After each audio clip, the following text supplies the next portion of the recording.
오늘은 시편 31편 말씀을 같이 묵상하겠습니다. 시편 31편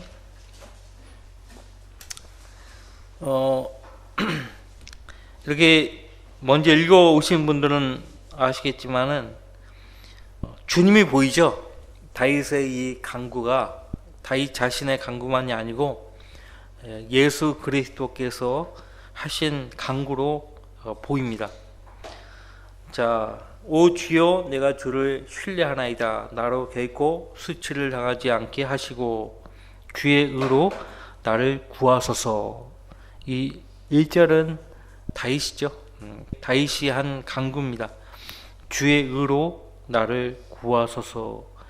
구약이든 신약이든 우리는 우리 자신을 구원할 수 없죠. 구약 성도이든 신약 성도이든 환난 성도이든 누구이든 간에 자기를 스스로 구원할 수 있는 사람은 아무도 없습니다. 모두가 주의 의, 하나님의 의가 필요한 죄인들이죠.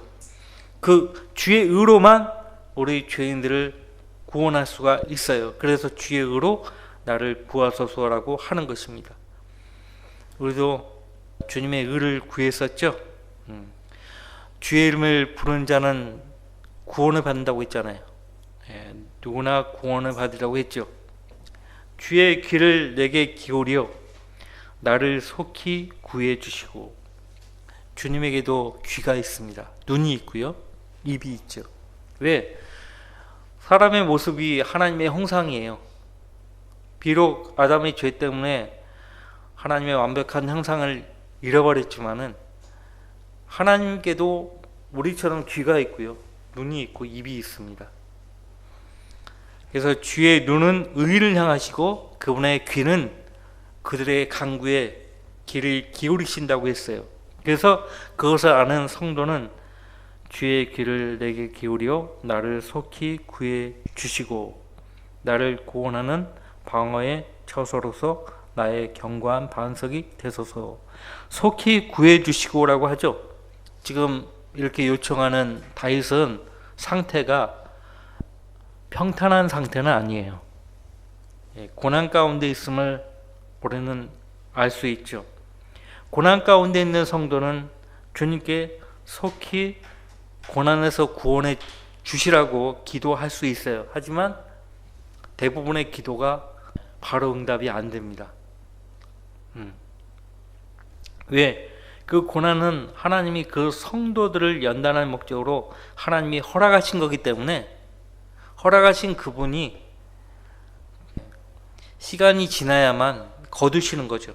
단련이 되었구나, 이 고난을 통해서 네가 연단이 되었구나 하면 그를 그 고난에서 건져주시는 거죠. 아직 때가 아니에요. 우리 입장에서는 속히 구원해 주시라고 간구할 뿐이지 뭐. 나를 구원하는 방어의 처소로서 나의 견고한 반석이 되소서. 물론 2절 말씀은 어느 때에 성도들이나 하나님께 기도할 수 있는, 간구할 수 있는 기도 제목이 됩니다. 특별히 2절 말씀은 환난을 통과하는 유대인 성도들이 이 간구를 하나님께 할 거예요.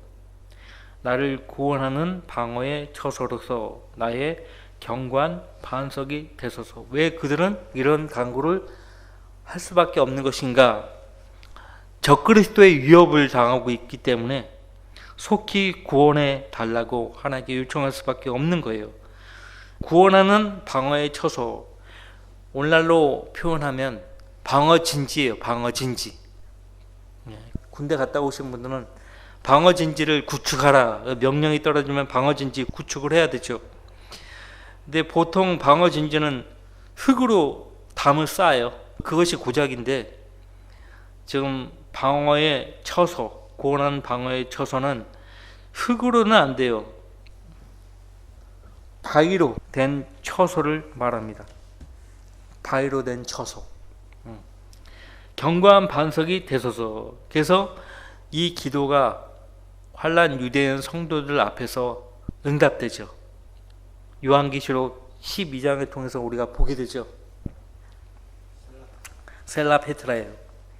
나의 반석이 나오잖아요. 견고한 반석이 되소서. 3절 주는 나의 반석이시며 나의 요새시라. 나의 요새시라. 우리가 의지할 수 있는 튼튼한 곳을 우리는 반석이라고 말을 하죠. 나의 반석, 여러분의 반석, 우리의 반석 누굽니까? 예수 그리스도시죠. 나의 요새. 여러분들 다윗의 성읍이 어느 산에 세워졌어요? 시온산. 다윗이 그 시온산을 차지하고서, 헤브론에 있는 그 시온산을 차지하고서요, 거기다가 자기 이름에 따라서 다윗의 성읍을 세웠어요. 견고한 성읍이에요. 요새입니다. 아무도 기어 오를 수 없는 곳에 성읍을 세운 거예요. 하나님이 이런 요새가 되십니다. 예. 그 시온산 외에도 그 로마 제국 당시에요, 많은 유대인들이 항거를 합니다. 마사다라는 곳에 바위산에다가 요새를 세워가지고요, 끝까지 저항을 하다가 자기들끼리 자살을 해버려요. 적들에 의해서 죽느니 차라리 우리가 그냥 스스로 죽자 이거예요. 마사다 요새. 이스라엘 여행 가면은 꼭 가는 곳이 마사다 요새예요. 바위산 위에다가 요새를 세웠다고요. 그러니까 거기에서 이제 저항을 하려면 물이 필요하고 고기가 필요하고 하잖아요. 고기를 어디서 공수할 수가 없으니까요, 비둘기를 불러 들이는 거죠. 그래서 비둘기 집들을 많이 이렇게 만들어 놓고 비둘기를 일부러 거기다가 이렇게 새끼를 까도록 합니다. 그래서 그 비둘기들을 잡아먹어요. 그렇게 해서 끝까지 저항을 해요. 유대인들이 그렇게 끝까지 저항했던 요새가 마사다 요새예요. 주님이 우리의 이러한 구원하는 방어의 요새가 되는 거예요. 주님 자신이 우리의 반석이시고 우리의 요새가 되십니다. 여러분이 주님의 이름으로 복음을 전파하잖아요. 그러면 주님이 여러분과 함께 계시는 거예요. 누가 아무리 위협해도 두려워할 필요가 없어요. 그래서 우리가 영적인 힘은 우리가 주님과 말씀과 기도로 든든히 무장된 상태에서요, 복음을 들고 거리에 나가잖아요. 그러면 두려움이 없어요.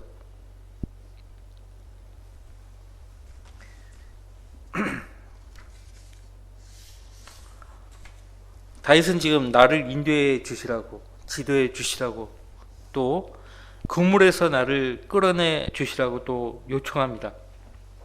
거기 계속 봅시다. 4절 그들이 나를 위하여 몰래 쳐놓은 그물에서 나를 끌어내소서. 주는 나의 힘이시니이다. 주는 나의 힘이시니이다 라고 하죠. 몰래 쳐놓은 그물에서 나를 끌어내 주소서. 그물이요, 영어로 네트죠. 네트. 얼마 전에 제가 이 그물에 대해서 잠깐 말씀을 들었는데, 여러분들이 늘 가까이 하며 사는, 접하는 인터넷, 그것도 그물이에요. 그물이라고. 스티븐 잡스는 자기 자녀들에게 아이폰, 아이패드를 절대 못하게 했답니다. 그 해악을 알았기 때문에 그래요. 다른 사람들에게는 막 판매를 하더라도 자기 자식들에게는 허락하지 않은 거예요. 얼마나 위선자입니까? 왜? 그물, 인터넷. 이 그물로부터, 나를 위해서 몰래 쳐놓은 그물, 악한 자들이 나를 위해서 쳐놓은 그물, 이것은 성경 전체로 헤아려 보이대요. 그 죄인들의 유혹이라고 할 수 있어요. 잠언 2장 10절에 죄인들이 유혹할지라도 동조하지 말라고 하죠. 하나님은. 마귀가 쳐놓은 그물들이 우리 주변에 많이 있죠. 전도서 9장 12절 말씀에 보면 재앙의 때에 걸려드는 덫이 있어요. 덫. 마귀가 많은 사람들을 걸려 넘어지게 할 목적으로 덫들을 쳐놓은 거예요. 사람들은 모르고 그 덫에 걸려 들고 있죠. 이것이 그물입니다. 야고보서 1장 2절 말씀에 여러 가지 시험에 빠질 때면이라고 되어 있죠. 여러 가지 시험도 이 그물에 해당될 수 있어요. 하나님께서는 이 그물조차도 우리를 연단하는 도구로 사용하신다는 거죠. 어쨌든 우리가 이렇게 그물에서 끌어내 달라고 요청하면 주님께서 그 기도에 응답해 주십니다. 응답해 주세요. 그래서 우리가 인터넷, 스마트폰 이런 것들은 유익한 목적으로만 사용하면 얼마든지 좋아요. 하지만 악한 용도로 사용될 수 있다는 걸 아셔야 되고, 우리 어린 자녀들은 이걸 모르기 때문에 어른들은 그것을 알려줘야 됩니다. 그물이 있다는 거. 자,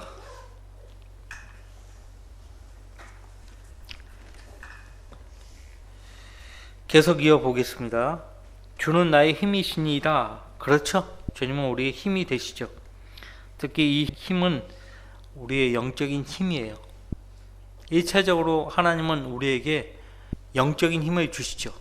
이 영적인 힘을 얻으면은 무기력한 그 육신도 그 영적인 힘으로 잘 이겨낼 수가 있습니다. 정신이 육체를 지배한다고 하지 않습니까? 영이 우리 혼과 육을 지배하게 해야 합니다. 자, 5절 말씀 보시면 주의 손에 나의 영을 의탁하나이다.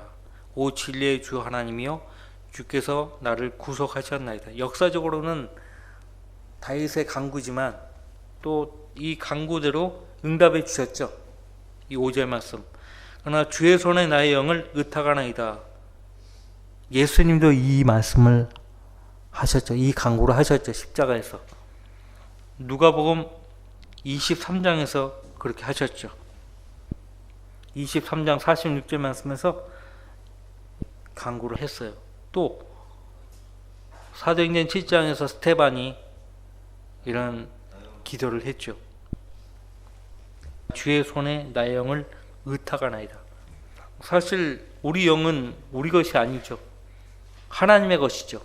전도서 3장과 12장에 의하면요, 우리 영은 하나님의 것이에요. 사람의 호흡은 그 사람을 지으신 하나님으로부터 온 것입니다. 그러니까 하나님께서 그 영을 걷어들이시면 사람은 돌아가야 되는 거예요. 주의 손에 나의 영을 의탁하나이다. 오 진리의 주 하나님이여 주께서 나를 구속하셨나이다. 그래서 하나님 말씀과 더불어 살았던 성도가 마지막 숨을 다할 때 이 기도를 하나님께 올릴 수 있어야 돼요. 주의 손에 나의 영을 의탁하나이다. 그 전에 주는 나의 목자셨습니다. 주의 손에 나의 영을 의탁하나이다. 어느 시편의 어느 구절이든 상관없어요. 말씀으로 주님께 아뢰이고 눈을 감으면 그 삶으로 간증을 당한 것이죠. 계속 이어봅시다. 6절 말씀. 내가 거짓된 헛것들을 섬기는 자들을 미워하였으니 내가 주를 신뢰하나이다. 하나님을 신뢰하는 성도라면 진짜 거짓된 헛것들을 섬기는 자들을 미워할 수밖에 없어요. 증오심을 막 드러내놓고 그렇게 할 필요까지 없지요. 어쨌든 마음속으로 그들을 멀리하는 거죠. 거짓된 헛것들을 섬기는 자들, 거짓된 헛것들, 일단은 우상이죠. 이 세상 신, 우상들이 여기에 해당되고, 돈을 사랑하는 것도 여기에 해당되는 거예요. 돈 자체가 아니고 돈을 사랑하는 것, 그것이 모든 악의 뿌리라고 디모데 전서에서 6장에서 바울사가 말했죠. 이 거짓된 헛것들을 섬기는 자들을 미워하였으며 내가 주를 신뢰하나이다. 나는 주의 자비하심을 기뻐하고 즐거워하리니 이는 주께서 나의 고난을 감찰하셨으며. 감찰하셨다.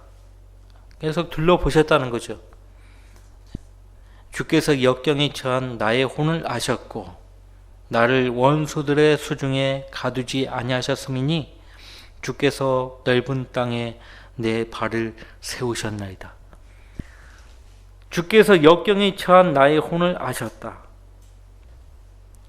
그러니까 역경에 처한 성도를 아시는 분은 주님뿐입니다. 그래서 그분만이 위로하실 수가 있어요. 실제 환난을 통과하는 유대인 성도들에게요, 그 대환난을 통과한 끝마친 그 성도들을 하나님이 직접 위로하시겠다고 약속하셨어요. 직접 위로하시겠다고. 그리고 그들의 눈에서 모든 눈물을 씻어주시겠다고 약속하셨어요. 거기 이사야서 잠깐 봅시다. 66장 13절. 자기 어미가 자식을 위로함 같이 내가 그렇게 너희를 위로하리니 너희가 예루살렘에서 위로를 받으리라.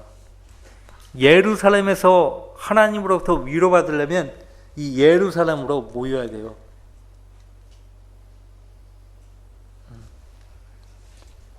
자기 어미가 자식을 위로한 같이 내가 그렇게 너희를 위로하리니 너희가 예루살렘에서 위로를 받으리라.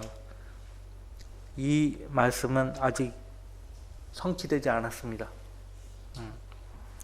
예수님이 지상으로 내려오셔야만 이 약속의 말씀이 성취되는 것이에요. 이사야서 66장 13절 말씀이었습니다. 66장 13절.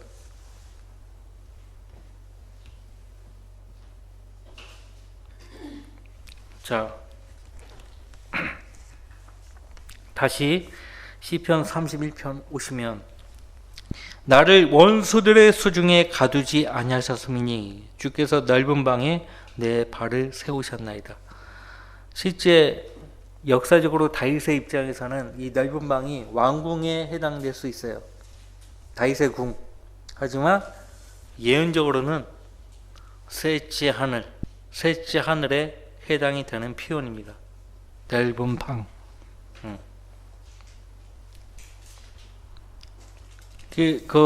우리가 이사야서 26절 말씀을 몇 주에 걸쳐서 봤었는데 한번 더 볼게요. 이사야서 26장 19절부터 환난 후 휴거에 대해서 다루고 있어요. 예수님이 지상으로 재림하시기 직전에 환난 유대인 성도들 가운데 못뱀 당한 성도들이 부활하고 또 살아있는 환난 유대인 성도들이 휴거되는 그 상황인데 19절은 그들의 몸의 부활을 언급했고요. 20절에서 내 백성아 오라 내 방들에 들어가서 내 문들을 닫고 그 분노가 지나갈 때까지 잠깐 동안만 숨으라고 했어요.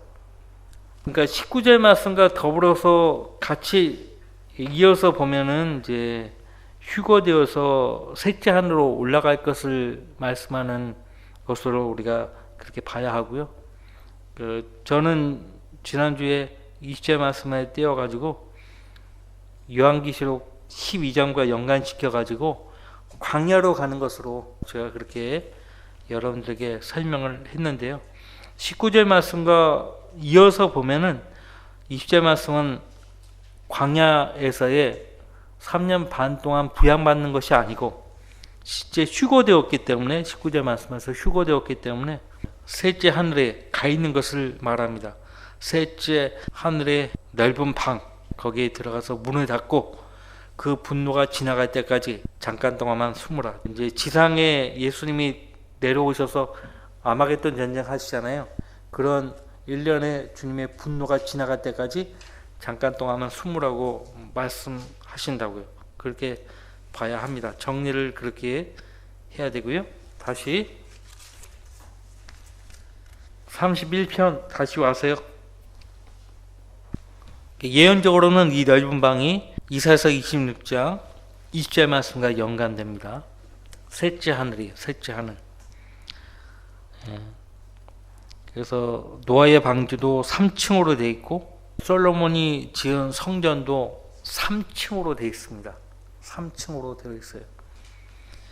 9절 오 주여 나에게 자비를 베푸소서 내가 고난 중에 있나이다. 고난이라는 표현이 또 나오죠. 내 눈이 슬픔으로 세잔하였으니 정녕 내 혼과 내 배도 그러하나이다.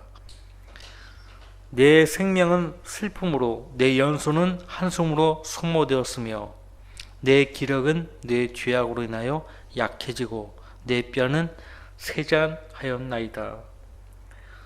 자, 내 기력은 내 죄악으로 인하여 약해지고, 실제 우리가 죄를 범하게 되면요 약해져요. 일례로 고린도서 11장에 가면 바울사도가 권면한 대로 성도가 주의 몸과 잔을 합당치 않게 먹고 마시면 주의 몸에 대해서 범죄하는 것이기 때문에 어떤 사람들은 약하고 병들었으며 상당수가 잠들었다라고 하거든요. 약하고 죄를 범하게 되면 약해지는 거예요. 누구나 다. 영적인 힘도 사라져버리고 그 육체의 기력도 소모되기 때문에 약해지는 것이에요.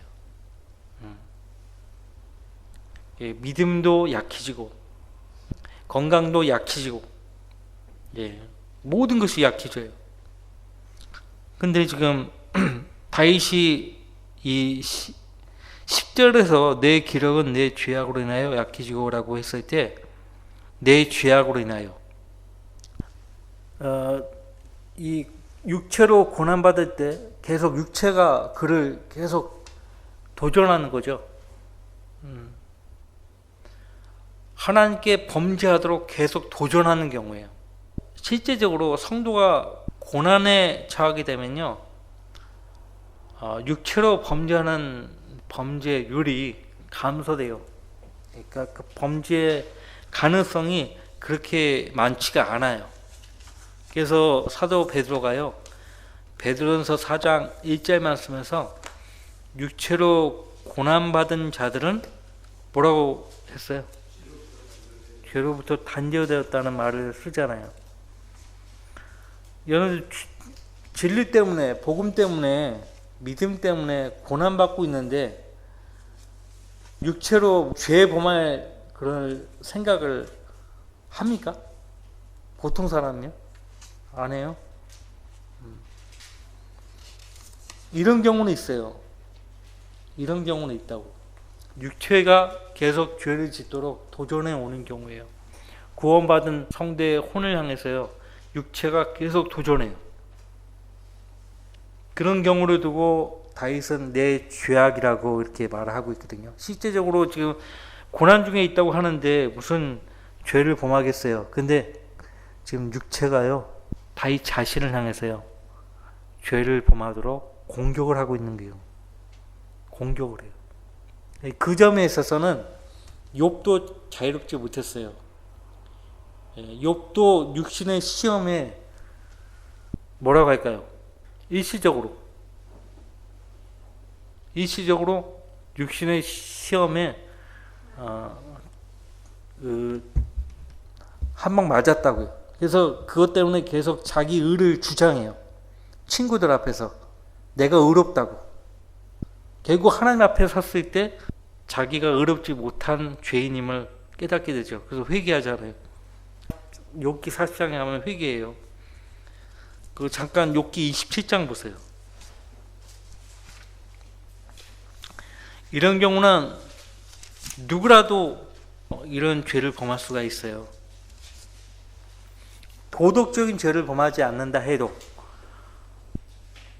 자, 27장 5절 하나님께서 내가 너희를 의롭다고 하지 못하게 하시니 내가 죽기까지 나의 온전함을 버리지 아니하겠노라. 내가 내 의를 굳게 잡고 놓치지 아니하리니 내 마음이 내가 사는 동안 나를 책망하지 아니하리라. 네가 죄를 범하지 않았는데 하나님이 너를 징계하시겠냐 이거예요. 심지어는 누가 그러잖아요. 욥기 5장 17절에서 너는 지금 죄 때문에 징계를 받고 있는 것이다. 그렇게 말을 하는 거거든요. 보라 하나님께서 바로잡으시는 사람은 복이 있도다. 그러므로 너는 전능하신 분의 징계를 멸시하지 말라. 그러니까 육신이요 때때로 하나님 앞에서 범죄하도록 공격합니다. 그것을 가리켜서 다윗은 자기가 내 죄악으로 인하여 약해졌다라고 말을 하는 거예요. 실제적으로 그러한 육신의 시험에 말려들면 약해져요. 약해진다. 그것을 근데 마귀가 그런 것들을 노립니다. 신실한 성도에게 그걸 노려요. 신실한 성도들은 도덕적으로 범죄하지 않는다고요. 근데 이제 그런 식으로 마귀가 노린다고요. 그래서 지금 다윗은 거기에 한번 넘어간 거예요. 그래서 내 기력은 내 죄악으로 인하여 약해지고라고 실토한 것입니다. 내 뼈는 쇠잔하였나이다. 내가 내 모든 원수들 사이에서 특히 내 이웃들 사이에서 질책거리가 되었으며 내가 아는 자들에게 두려움이 되었으니 밖에서 나를 보는 자들은 나로부터 도망하였나이다. 실제 예수님도 질책거리가 되셨고 멸시를 받으셨고 그렇게 되셨잖아요. 네? 예수 그리스도처럼 다윗도 그렇게 멸시를 받은 거예요. 12절 죽은 자를 마음에 두지 않는 것처럼 내가 잊혀졌으니 나는 깨진 그릇 같나이다. 깨진 그릇 같나이다. 우리는 그냥 읽지만은 이 말을 하는 다윗은 엄청난 지금 역경 가운데 있는 것입니다. 깨진 그릇 같나이다. 사도 바울도 고린도후서에서 우리를 질그릇에 비유하고 있잖아요. 질그릇. 질그릇의 단점이 뭐예요? 잘 깨져요. 잘 깨집니다. 연약해요. 심지어는 사도 베드로는 그리스도인 형제들에게 그리스도인 아내, 자매들을 대할 때 연약한 그릇으로 대하라고 했어요. 연약한 그릇. 아내가 쉽게 잘 깨진다 이거죠. 함부로 대하지 말라고 권면한 것입니다. 자, 13절 내가 많은 사람들의 비방을 들었으며 두려움이 사방에 있었나이다. 그들이 나를 대적하여 함께 의논하며 내 생명을 빼앗아가려고 궁리하였나이다. 그들이 나를 대적하여 함께 의논하며 예수님도 마찬가지였죠. 예수님은 어떻게 죽겠고 하고 바리새인들, 사두개인들, 율법 박사들이 어떻게 했어요? 어떻게 저 그리스도를 죽겠고 의논하고 그랬잖아요. 결국 십자가에 처형했죠. 지금 다윗은 예수 그리스도와 같은 똑같은 경험은 아닐지라도 어떻게 감히 비교할 수 없죠. 비슷한 경험을 하는 거예요. 14절 그러나 오 주여 내가 주를 신뢰하며 말하기를 주는 나의 하나님이시라 하였나이다. 자, 앞에서는 기력이 약해질 만큼 육신의 도전을 받아가지고 시험에 빠져들었었지만 그러나 여전히 주님을 신뢰합니다라고 하는 거예요. 주는 나의 하나님이시라 하였나이다.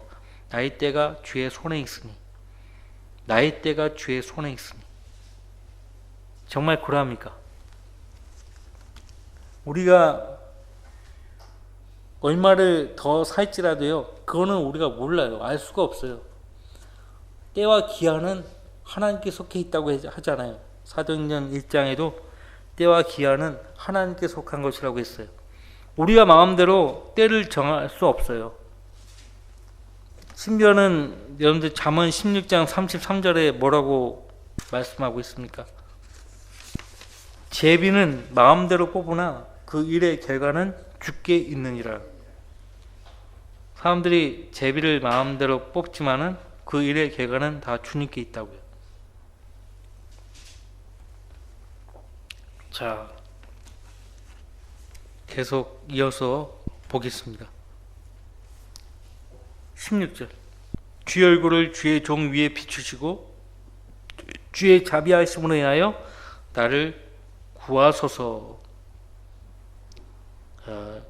민족적으로도, 우리 개인적으로도 그렇지만 민족적으로 이 기도가 응답됩니다. 주의 얼굴을 주의 종 위에 비추시고 주의 자비하심으로 인하여 나를 구하소서. 오 주여, 나로 수치를 당하지 않게 하소서. 내가 주를 불렀나이다. 악한 자들로 수치를 당하게 하시고 음부에서 잠잠케 하소서. 거짓말하는 입술로 잠잠케 하소서. 그것이 의인을 대적하여 교만하고 오만하게 가혹한 말을 하나이다. 실제 대환란 때 저 그리스도가 그렇게 할 겁니다. 그렇게 할 거예요. 모두 가는 말을 한다고 하잖아요. 자, 19절. 오 주께서 주를 두려워하는 자들을 위하여 쌓아두신 주의 선하심이 얼마나 큰지요. 이는 주께서 사람들의 아들들 앞에서 주를 신뢰하는 자들을 위하여 베푸신 것이니이다. 이 19절 말씀을 표시하시고 주를 두려워하는 자들을 위하여 쌓아두신 주의 선하심이 얼마나 큰지요. 이 구절을 대할 때마다 이사야서의 말씀이 떠오릅니다. 물론 그 이사야서 말씀을 사도 바울이 고린도전서 2장 9절에서 인용을 했었어요. 이사야서 잠깐 보겠습니다.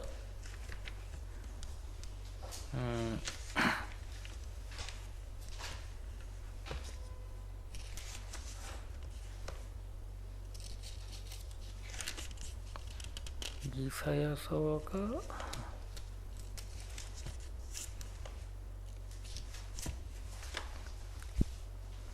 64장입니다. 64장 4절. 이 구절을 바울사도가 고린도서 2장 9절 말씀에서 그리스도인들에게 적용하고 있죠. 이 이사야서 64장 4절 말씀은 이스라엘 민족에게 적용하는 말씀이에요. 이사야서 64장 4절. 이는 오 하나님이여 주 외에는 주께서 주를 기다리는 자를 위하여 예비하신 것을 세상이 시작된 이래로 사람들이 들은 적도 없고 귀로 깨닫지도 못하였으며 눈으로 보지도 못하였음이니이다 라고 하죠. 주님을 두려워하는 자들을 위해서 주님의 선하심을 많이 쌓아두셨습니다. 헤아릴 수 없을 만큼 크다고 말을 하죠. 위대하다고 말을 하고 있는 거예요. 이는 주께서 사람들의 아들들 앞에서 주를 신뢰하는 자들을 위하여 베푸신 것이니이다. 성령을 통해서요, 이 하나님께 속한 것들을 값없이 주시려고 하신다라고 말합니다. 20절 말씀에 주께서 그들을 사람의 음모로부터 주의 면전에 은밀한 곳에 숨기시며, 사람의 음모로부터 주의 면전에 은밀한 곳에 숨기시며 주께서 그들을 장막에 은밀히 감추시어 혀들의 다툼에서 벗어나게 하시리이다. 대환란 때는 엄청 심각해요. 주님 편에 선 성도들이 엄청나게 음모와 다툼에 휘말리게 됩니다. 하지만은 하나님이요, 그들을 그러한 다툼에서 이기게 해 주시겠다고 약속을 하셨습니다. 심지어는 주님이요, 그들과 싸우는 자와 싸워서 구해낼 것이라고 말씀하셨어요. 이사야서 49장 25절 말씀에서. 그리고 여러분이 너무나 잘 아시는 말씀이에요. 54장 17절 말씀을 보십시오. 이사야서 54장 17절.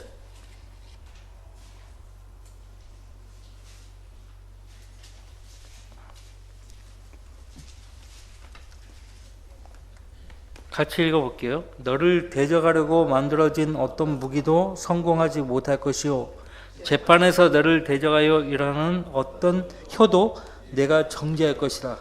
이것이 주의 종들의 유업이요 그들의 은은 내게서 받은 것이니라 주가 말하노라. 정죄할 것이라고 했어요. 네가 정죄할 것이다. 대환란 때는 엄청 심각한데 그 유대인들로 하여금 싸움에서 지지 않도록 하실 것이에요. 그 두 증인이 예언하는 모습을 보세요. 요한계시록에 담대하게 하잖아요. 담대하게. 저 그리스도 앞에서 담대하게. 목이 날아갈지언정 주님께 대한 그 믿음을 철회하지 않잖아요. 두 증인뿐만 아니에요. 그들과 함께 증거에 가담했던 많은 환난 유대인 성도들이 그렇게 하다가 증거하다가 못배임 당하는 거예요. 그래서 죽기까지 신실하라. 그러면 생명의 멸류관을 주겠다고 말씀하셨어요. 주를 위해서 생명을 아낌없이 내어준 성도들에게 생명의 멸류관을 주시겠다고 말씀하신 것이에요. 예. 자, 다시 시편 31편입니다. 지금 유대인들 가운데 그 법조인들, 특히 변호사들 말을 얼마나 기가 막히게 잘 하는지, 유대인 변호사들에게 수임을 하면 무슨 문제든지 해결해 준다는 소문이 뭐 오래전부터 있어 왔죠. 미국에서도 유대인 변호사들 돈을 많이 벌잖아요. 말재간이에요. 말재간. 자, 계속 이어보겠습니다. 21절, 22절은 이스라엘 민족이 그렇게 간구했다가 응답될 기도 제목입니다. 주를 송축할지어다. 이는 그가 견고한 성읍에서 그의 놀라운 인자하심을 내게 보이셨습니다. 이는 내가 서둘러 말하기를 내가 주의 눈앞에서 끊어졌도다 하였으나 내가 주께 부르짖을 때에 주께서 내 간구의 음성을 들으셨음이니이다. 적그리스도가 이제 얼굴을 바꾸죠. 유대인들과 맺은 그 평화 죄악을 먼저 깨버리잖아요. 그러면서 상당수의 유대인들이 적그리스도 앞에서 공격을 받죠. 그때 다들 주님 앞에서 끊어졌다고, 하나님이 우리를 버리셨다고 이런 기도를 할 거란 말이에요. 하지만은 하나님만이 우리를 그 짐승으로부터 구원할 수 있다고 알기 때문에 그렇게 하나님께 도움을 구한 성도들은 이런 기도를 할 거란 말이에요. 내가 주께 부르짖을 때 주께서 내 간구의 음성을 들으셨음이니이다. 그래서 그들을 어떻게 해요? 남은 3년 반 동안 부양하시려고 에돔에 있는 셀라 페타르로 데리고 가신다고요. 이제 마지막으로 시편 60편, 이 시편 60편 말씀은 하나님 말씀을 체계적으로 공부하신 분들은 눈에 확 들어오는 말씀이에요. 8절 모압은 내 모기통이요 에돔 위로는 내 신을 던지리라. 지금 모압 땅과 에돔 땅은 이스라엘 땅이 아니잖아요. 하지만 이 땅도 다 사실 하나님께서 그 자손들에게 주신 땅이에요. 여호수아가 이 땅들을 다 차지했었잖아요. 자, 모압은 내 모기통이요 에돔 위로는 내 신을 던지리라. 필리스티아야 너는 나로 인하여 승리의 함성을 지르라. 누가 나를 견고한 성읍으로 데려가며 누가 나를 에돔으로 인도할 것인가. 앞서 8절까지는 주님 자신이 하신 말씀이었지만 9절은 다윗이 한 말이거든요. 다윗이 하면서 동시에 이스라엘 민족이 이렇게 할 거예요. 이스라엘 민족 입장에서는 그들을 견고한 성부로 데려갈 수 있는 분은 누구십니까? 그들을 에돔으로 인도할 수 있는 분이 누구예요? 하나님이죠. 요한계시록 12장에 가면은 이것이 그대로 이루어지잖아요. 에돔으로 데리고 가시잖아요. 에돔에 있는 견고한 성읍 셀라 페트라로 데려가시잖아요. 응? 그래서 지금 31편 21절 22절이요 그대로 이루어지는 것이에요. 자, 마지막으로 23절 24절을 읽고 마치겠습니다. 오 너희 모든 주의 성도들아 주를 사랑하라. 주께서는 신실한 자를 보호하시고 교만히 행하는 자에게 충분히 갚으시기 때문이라. 담대하라. 주를 바라는 너희 모든 자들아 그가 너희 마음에 힘을 주시라. 앞에서 다윗은 주는 나의 힘이시니다 라고 4절에서 그렇게 말을 했죠. 우리 마음에 힘을 주시는 분은 주님이십니다. 이 담대함이 그 힘에서 오는 것이에요. 우리가 주의 진리의 말씀을 증거하기 위해서라도 이 담대함이 필요합니다. 그래서 이 담대함을 얻기 위해서 우리가 직접 하나님께 기도해야 되고 다른 성도들에게 기도의 도움을 받아야 합니다. 그래서 에베소서 6장 20절 말씀에 바울이요 에베소 교회 성도들에게 나를 위해서 기도해 달라고 바랍니다. 마땅히 할 말을 담대히 말할 수 있도록 기도해 달라고 합니다. 마땅히 할 말을 담대히 말할 수 있도록.